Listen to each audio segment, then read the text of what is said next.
Hello, everyone. Many times we hear from community leaders and advocates for those who face addiction and/or housing insecurity in Kensington, but a lot of times we don't really get to hear from them themselves, those people that have actually lived it, been there and done that have been in those situations. A lot of the times they're not able to vote in the city. So that means that we as residents and the next mayor of the city of Philadelphia, we are all going to make decisions about and for them. That's why it's important that we need to hear from them and have their voices heard. Today, we have one person with ties to the Kensington community, Tina, who has faced addiction and/or housing insecurity in Kensington. She will speak to a mayoral candidate about the changes she wishes to see in the next administration. But first, let's pass it on to Tina to introduce herself first. My name's Tina Stankiewicz. Grew up in the city of Philadelphia. Got into drugs around the age of 12. I mentioned my dad was an iron worker. He was prescribed Oxycontin in around like 93, 94. So it kind of just ran through my family at that point. I went to public school, went to Hale Girls High School, and now I am 3 years clean, and I'm a painter in DC 21. Yeah. So that's where I'm at. So, all right, we'll just get started then. So the first topic that we would like to discuss is about cleaning up Kensington. And I know that's like a very hot topic. A lot of people want to know, especially Philadelphia residents, especially Kensington residents, how are we going to clean up the crisis that is Kensington? But we definitely want to know from this perspective on what are you going to do, Cherelle, for those that are in the streets, that are facing active addiction, that are facing housing insecurity. What are your plans in 2024 if you become mayor to deal with them, if you will? So first to you, Kianni, and to you, Tina, thank you so very much for having me. And thank you, Tina, for being a part of this conversation. Great deal of respect for what is described as your lived life experience. Nothing frustrates me more than folks who don't know what it's like to walk in your shoes, making decisions without you at the table. And with that being said, let me start by saying a whole lot of people are going to be upset if I become the mayor, because cleaning up Kensington in a very visceral, tangible, and a physical way is essential.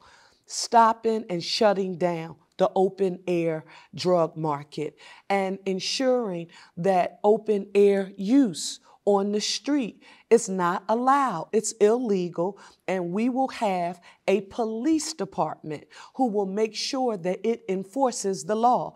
Cherelle, what's the rubric or the metrics you use? First thing, Tina, when I think about if I'm the mayor, what would your holistic solution look like? First things first, we got to make sure that the people who live in Kensington, who've been on the streets in Kensington, who are connected to Kensington, that they have a seat at the table in government. I'm talking about cabinet level, advisory, boards and commissions, any task forces that are put together to address the crisis. And we have to make sure that we recognize the trauma. Because until you've lived in something on a daily basis, I'm not talking about do-gooders who get a chance to pick and choose when they're going to come and do something in the community. I'm talking about the people who are there who don't have a choice. They live there. Those are the people, in our full disclosure, who are first and foremost in my mind. Then we have the people who are there who are suffering from addiction. I know addiction because I've loved people and I've lost people in my immediate family from addiction. Tina and I, we were talking before the cameras start rolling. Let's just say I know she really knows, and she knows that I really know. So some people are not going to be happy about the holistic prescription that I'm proposing: law enforcement, but long-term care, treatment, and housing. Tina, do you want to follow up with that? Yeah, I do. Obviously, she answered my question I was originally going to ask, but so my next question to that would be, so the treatment, like, how are we going to provide enough treatment and the proper treatment? Because it's not heroin or fentanyl or carfentanil, we're into xylazine, where these people need wound care. Yes. This is when, to me, we really do need a holistic approach. Something very controversial that we're going to have to figure out whether or not we do here in the city of Philadelphia. We're going to need the best medical professionals in mental and behavioral health, substance use disorder and or addiction to be a part of the decision making. But we have to decide whether or not we are going to force commitment to health care and mental health and behavioral health supports that are involuntary. And this is why this is something I have to seriously consider if it's God's will and I make it to the mayor's office, because I have to think about people who may not, because they're so deep into their addiction, they may not be in a position to be able to say, if I don't get this help right now, there won't be an opportunity for me to potentially get clean in the future. So they may not be in the right state of mind. Involuntary commitment, going through what is the AMP court. That's the accelerated misdemeanor program here in the city. Councilman Squilla and Ketsi Lazada, Councilwoman, they have been strong advocates. Why is getting through that court process extremely important? Because that is where you get direct access to treatment. So I'm talking about short term, there's medium, and there's long term. When I stood up and said that I was adamant about my opposition to safe injection sites as being the answer, I had some people who came to me and said, well, you know, a safe injection site is what we need to help people facing addiction. With all due respect, they have a right to their opinion. But just like you said, my real life lived experience in seeing my loved ones lost says something totally different. So what I would rather much focus on is long-term care, treatment, and housing. And I know we'll get a chance to talk about how we could do that in the near future. I wanted to get a clarification on what you mean about involuntary treatment. And I'm glad you brought up Ketsi Losada. As we all know, like, Ketsi Losada is the District 7 council person, which Kensington is a part of. She has offered this approach in the past when it comes to those that are suffering in Kensington on the street, about either forcing them into treatment and or incarceration. So I wanted to see how similar or dissimilar your plan will be to that. It is the same strategy. It's when you see someone who is openly using on the street, they are a threat to their own public health and safety and the public health and safety of our community. And we say to them, you have an opportunity right now to get connected to some health care services, mental health supports and services. Well, not everyone is going to say yes when you are sick. It is a chemical dependency. In the 1980s, when I was growing up during crack cocaine, the federal government, I remember the line was, just say no. If it were that easy for people with a chemical dependency to just say no to the substance. So if you say no, I don't want it, maybe I'll try it next time, as a threat to your own public health and safety and that of our city, we're saying no. Well, then now you get connected and you are in the criminal justice system. And our hope is to not criminalize addiction. Nothing could be more inhumane. But for some people, the only way we will get them access to help is if they get through the criminal justice system and get into a process like that provided by the AMP court that says we will connect you immediately to treatment when you don't acknowledge that you need the help. And that is the path that I support. Right. Tina, how do you feel about Cherelle's, similar strategy to Ketsi Losada's? I mean, I'm not, it makes sense. I'm not completely against it. My question is just, I'll touch on the safe injection site because in a second. But so if we incarcerated these people, right, even if they said no to treatment, how would we treat those people with open wounds in prison? I know they get medical treatment, but, as we all know, you don't put in a slip and get seen the same hour. It doesn't work like that. So, would we have a strategized plan if that was the case to treat these people? That's why, to me, Tina, that's a fair question. If our goal is to get those people who are suffering from addiction and behavioral and mental health challenges to get access to supports, we've got to make sure that there is quality and professional health care. And for me, it gets a tad bit frustrating when we think about some of the first-class global and national healthcare institutions that we have right here in the city of Philadelphia. We have to use what I call an intergovernmental approach. People always say, Cherelle, why are you always saying intergovernmental? Because the city can't fund this alone. We need the federal, state, local government. We need nonprofit, philanthropic community. We also need for-profit, private sector to come in and help us. Everybody has to be at the table, but there is no, if anybody's coming saying this is the silver bullet. If you just did this one thing, you could do it. It's not. The approach that I propose, it is a holistic approach. It does include law enforcement and shutting down that open air drug market and arresting for open air drug use. But it is essential that we get people access to the care that they need. And we've got to work through the system in order to get that done. And I know it's not popular. I want to say that to both of you. There's some people who've shouted and screamed and they said, Cherelle, we don't like what you're proposing. Everybody has a right to have their own opinion, but I have a right to have one as well. And mine doesn't consist of using resources to support safe injection sites in our neighborhoods. We can use those resources better with long-term care, treatment, and housing. Tina, from your experience, does, I guess, forced treatment work when it comes to those that are facing addiction? So it's like kind of complex. I'm going to say off the bat, no, because obviously if you don't want it, it's not effective. But I mean, it's kind of hard, you know, because sometimes it gives people a minute to think. You know what I mean? That's the only thing I can say. But I don't think, for me, as of right now, you know, being somebody who used xylazine, how sick you are.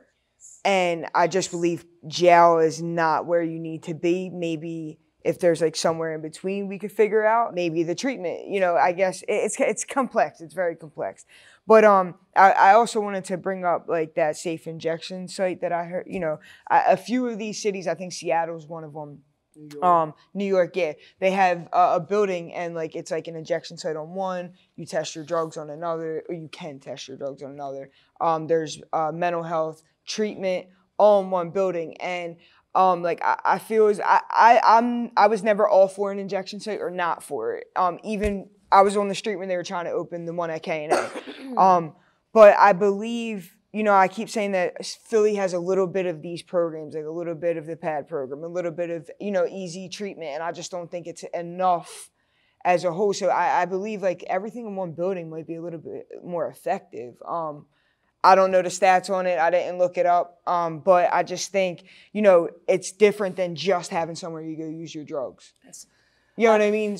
And Tim, thank you for affirming just that. See, they safe injection site is the name they use now. When I grew up, they were called shooting galleries. Right. The only thing is there wasn't a doctor or a nurse inside of them. But we also know what occurred outside of those locations. And I would argue, if you visited New York, if you've talked to people in other places, they will tell you the same thing occurs around those facilities now. But for me, we've thought too small. I loved when you just said having everything in one building. I want you to imagine a large space in the city of Philadelphia that we can turn into what I've been calling, and it's a corny name, but it's like our wellness campus. And imagine if people who were suffering from addiction and substance use disorder and mental and behavioral health, imagine if they had a state-of-the-art medical facility where they could get long-term and even short-term care and treatment, but that long-term option was available with the best medical professionals, an aesthetically appealing environment where the therapy was there, trying to put you on a path to self-sufficiency and not attempting to act as if a holistic approach to wellness and getting clean is not necessary. And that's just where I differ with people. I want us to save lives. You don't know what it's like to have a mother look you in the face and tell you, if my son or daughter had been arrested for using on the sidewalk of a street, Cherelle, just maybe that would have been the time that he or she could have gotten clean, and maybe they could have gotten through the system and gotten access to some treatment. But because you all just walk right by it and act like you don't see it, and it's okay, you know, my family had no other option. Those conversation, the kids, because I was also a child witnessing a whole lot of this. So I think about the children who are traumatized on a daily basis, and they have to see this. So for me, clean up Kensington, focus on long-term care, treatment and housing, and get everybody we possibly can to the table to work on solutions. I'm glad we moved into the topic of injection sites, because that was like the next topic and whatnot. Like you just stated, I know you're against injection sites, Cherelle, but if you can explain like a little more in depth, like your alternatives to, I guess, to address the overdose deaths that we see in the city. I know that in Philly, the deaths capped at 1,413 in 2022. Which is higher than 2021's numbers of 1,276. So if you can talk about that, and then Tina will follow up with her alternatives. And Kianni and Tina, there was just some data released I just read showing that number for Black men in particular is going through the roof. So we have to continue to have a comprehensive approach with every provider. And listen, cultural competency has to be a part of it. And people who have lived the experience also have to be a part of being our ambassadors to help reach people on the ground. But we do need the best medical professionals around to assist us with getting the treatment. A friend of mine, Cherelle, I said I'm going in 30 days. And you know, I was right back at it. I said, where'd you go? She said, where do you think I went? She went right back to the place that's her trigger. The corner, the environment, people, places, and things, right? If you've ever been around and loved somebody in addiction, they will tell you that those things have an impact on you. So I want a campus. And some people act like it's pie in the sky, but I'm a believer. I'm an optimist. We can, and I know the location. We have about 50 some odd acres of land that the city owns. I want you to imagine a state-of-the-art campus that's aesthetically appealing, not one that looks like it's a war zone, but one when you go in, it's a modern facility with the best professionals. And we have all of our institutions and providers participating there. And families can holistically heal while the people who are in addiction and or the mental and behavioral health challenges. Some people like to separate the two. Usually when there's one, the other is right there. So I want to do both of them. And that campus is something that I plan to make a reality here in our city. All right, so the next question for me would be, I seen that you had planned on making more police presence. So you stated bringing like 300 cops to Kensington. My next question is, how are we getting 300 cops? Like, is there, do we even have enough people applying to be a police officer? Tina, you've been doing your homework. That's something that I'm working on right as we speak. One, I introduced a comprehensive neighborhood safety and community policing plan that called for us to have 300 officers in the city of Philadelphia whose sole responsibility was to walk the beat and ride bikes in a proactive way. Not there because we called 911 and it's a crisis, but up and down the commercial corridor, near school zones, just, hey, I'm here. Trying to strengthen and rebuild relationships, quite frankly, that have been torn apart because of a lack of trust, because all of the misuse and abuse of power and authority that we've seen from law enforcement in the past. So first, I've said if Cherelle Parker is mayor, you won't have to worry about any misuse and or abuse of authority of anybody serving on a police department under my leadership, because there'll be no room for them. But that community policing aspect, do I feel like communities are safer when we see law enforcement on a regular basis and not because it's anything wrong? And why is it important? I want you to take Kensington. I want you to take the commercial quarter. Do you know that in order to pay for the things that we're talking about, we need revenue? That means businesses provide 41% of the revenue, $6 billion worth of revenue. 41% comes from wage and net profits and business income and receipts tax. If those businesses aren't hiring people and they aren't providing the service and people are paying the tax, where are we supposed to generate the revenue to help the people who are most vulnerable in our city? So for me, it's not an either or. I want to do it, Tina. Zero tolerance for misuse and or abuse of authority, but law enforcement will shut down that open air drug market, and every partner we need, federal officers, state officers, anyone who can help us to do that, I'm committed to getting that done. And I know that for the majority of this conversation, we have focused on those that are suffering in Kensington. But, you know, we should also acknowledge those that actually live there, because a big portion of those that live in Kensington are of Latino descent or are Latino. It just seems as if, you know, it just says something about how the city views the people that live there, the people that populate in that area, to allow such a crisis to happen. Kianni, one of the reasons why I'm unapologetic about that holistic approach, Tina, that you heard me talk about earlier, that plan, they deserve to have a quality of life that doesn't allow it to in any way become what folks perceive as being normalized behavior in that particular community. They deserve clean streets. They deserve a thriving commercial corridor, quality public education. All of that should be there. But if we're afraid that someone's going to say, oh, if you clean up Kensington and you force people into getting treatment, or say the only other option is incarceration, that you're lacking compassion. No, how about the people who live there? How about the business owners who have agreed to stay there? We need business to thrive in communities. And so I'm happy that you brought that up. I want people to be on the path to self-sufficiency. I want people to stand up on their own. You said your dad was an iron worker. I don't know if you even knew it growing up, but that was a big time thing to do. That was a career that provided you with a great wage where you could take care of your family and you could be self-sufficient. I want every Philadelphian, and particularly those who live in Kensington, to live in a community that they want to be in, that's green, safe recreation centers. I want them to be able to go play on the playground and in the park and not have to worry about stepping on a needle, where they have to go and get tested for the rest of their lives every 6 months to determine whether or not they've contracted a disease and or a virus. That's not fair to our children or the people who are there. And I want to say to both of you, this conversation has been important to me because they're unlike other people who talk about knowing what life is like there when you are addicted and you've been through that process. You were there and you lived through it.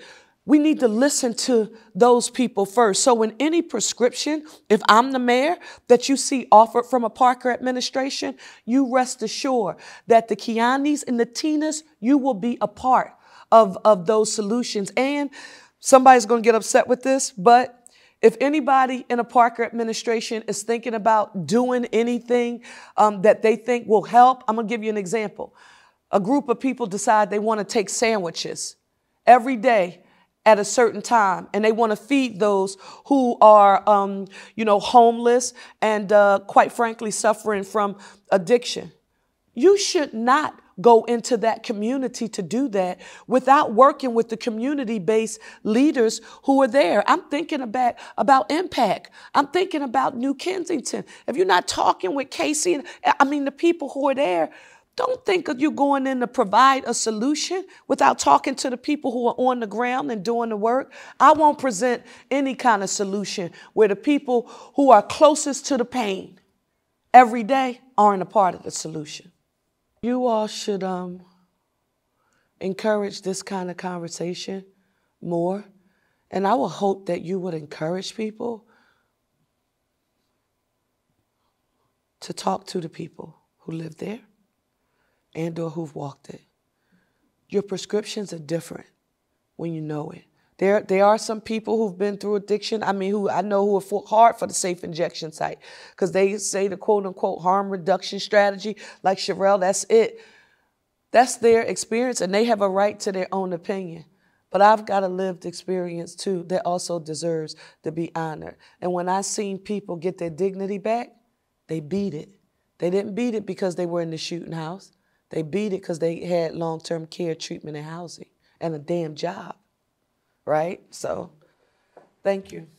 Thank you.